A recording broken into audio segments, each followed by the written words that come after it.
it's Jen, and welcome to Amateur Kitchen, where I bring you into my kitchen and show you that you don't need to be a professional chef to cook or think like one. And today I'm making my grandma's homemade chicken noodle soup. That's right. We used to have Sunday dinners every Sunday with the entire family, and this was a staple. I was the first one in line to dish up. We had the homemade noodles. That's right, we're making homemade noodles today. They're so easy, don't be intimidated by it. But before we start with that, let's head over to the stove and get started with our chicken along with the broth and all of that. And while that's simmering on, or actually it's not really simmering, it's cooking at about a medium high, so we can cook the chicken so it isn't raw anymore. And then we're gonna go ahead and start prepping our veggies while we're doing that. So let's head over to the stove and get started. To start with getting our chicken cooked and getting our broth done, I'm going to put in 4 skin and bone-in chicken thighs. Now you can do more or less, you can do chicken drummies, but I like the dark meat, so I would stay away from the chicken breast. It's just really going to help give more flavor to the broth. And then I'm going to add in some water. And really, I just want the water to cover the chicken for now, because I don't want to water down our broth too much. So just until it covers it. Perfect. And from here I'm going to go ahead and turn on my stove to about a high. I'm going to put in 3 chicken bouillon cubes, just those little cubes. You find them by the soup. And then I'm going to add in 3 bay leaves. And then I'm going to add about 2, you know what, why don't we stick with about, I'd say 2 or 3 teaspoons of lemon pepper. And I really like this lemon pepper because it has a little bit of salt, pepper, a little bit of lemon zest along with some garlic and just a whole bunch of little things in there that just gives us a great flavor. And I'm going to hold off with salting and peppering till a little bit later because those chicken bouillons do have quite a bit of salt in it, so that's going to help bring that flavor out. So I'm going to let this cook on about a high, which it's going to start to boil. Once it boils, I'm going to bring it down to about a medium high for about 40 minutes or so until that chicken has cooked, about 30-40 minutes. Let's head over and start prepping our veggies.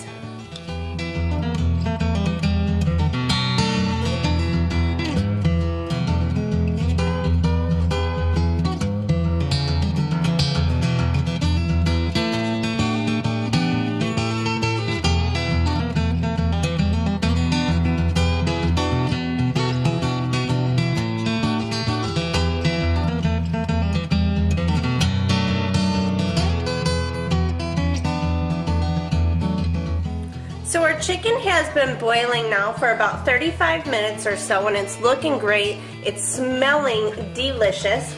I prepped the rest of our vegetables, so we're going to add those right now. I did 1 medium onion, just 1 sweet onion.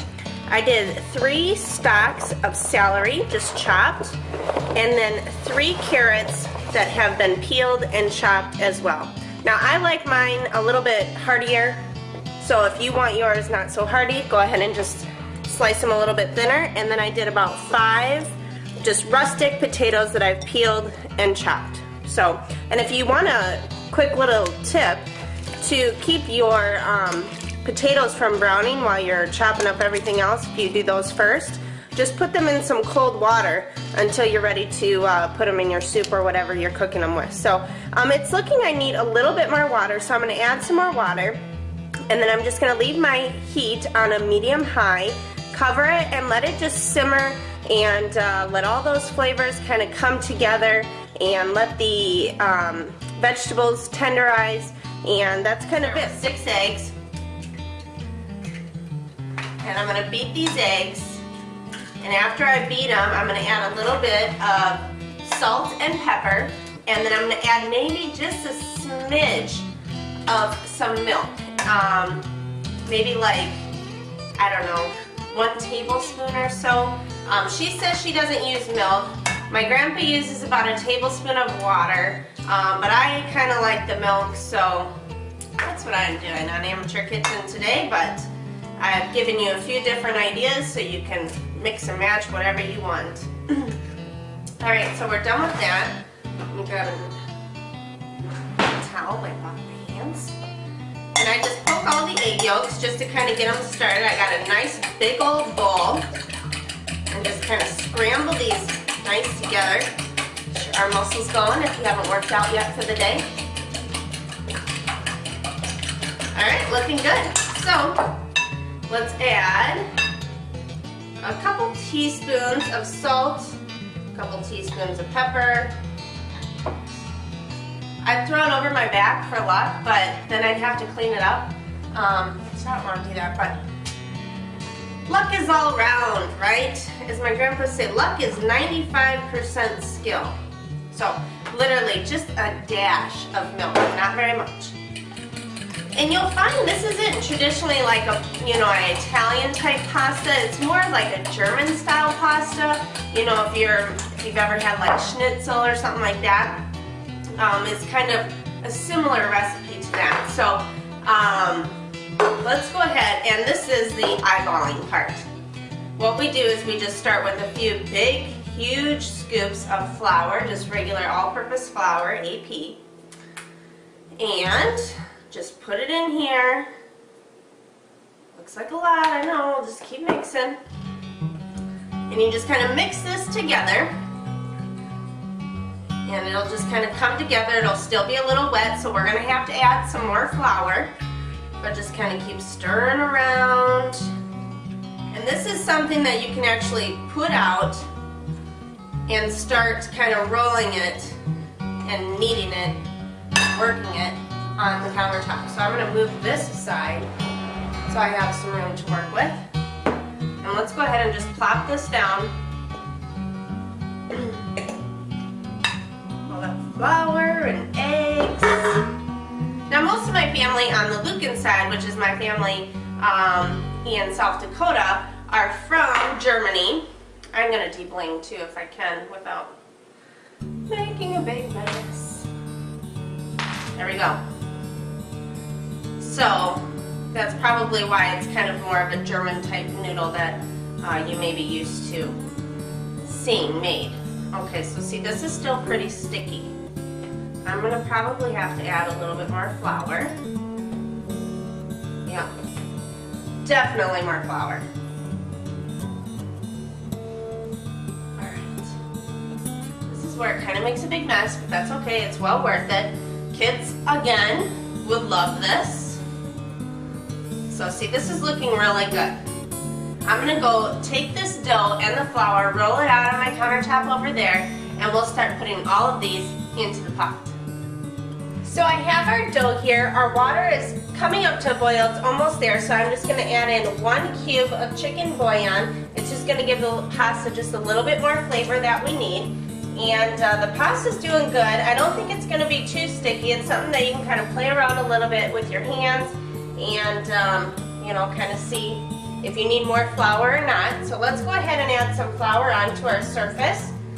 And again, just kind of pushing it out. You can roll it out. Let me get a rolling pin real quick. That'll work a lot easier. I'm going to probably roll it out to, a ½ an inch or 1/4 of an inch or so, because these are going to kind of puff up once they get into the water and start cooking. So yeah, looking good. Jid is just sitting down here looking at me, waiting for me to drop something, aren't you, Jada? So funny. Alright, now I'm going to use my pizza cutter, and I'm going to first cut it down the half. It'll be a lot easier to work with, and then I'm just going to kind of cut them into, I don't know, ½ an inch. And this is what it looks like. You can see. See? Yum. And then from here, we're just going to drop them into the water, and you let them cook until they float to the top. It's really easy. It takes, no more than 4 or 5 minutes. Once they have cooked, I'm going to actually take out my chicken from the pot that we've been having our chicken and our veggies and all that sit in, and I'm going to take the skin off, debone it, put all the chicken meat back into the sauce, or back into the soup, and along with the noodles that we're doing right now. So let me keep rocking out these noodles. And you might need to do them in a couple batches, just so you don't crowd your pot or anything.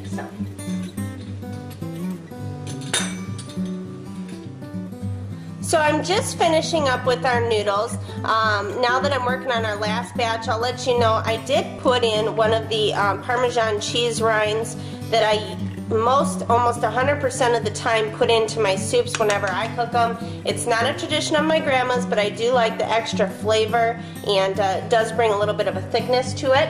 And while I was cooking my noodles, I also shredded and deboned and de-skinned all of our chicken. Took, you know, the fat out that we weren't going to eat and whatnot. So I can add that back in. And I took out my bay leaves from earlier because I don't want to have to fish those out. And I think we're ready to put this over. I'm going to turn the heat off because these are done cooking. And see how nice and thick they are? Oh, they are so good. That's why I say they're not like your traditional, you know, like Italian pastas. But oh man, they are so good. My husband and daughter love this one. Our whole family does, obviously. My grandma cooked it at least once a month.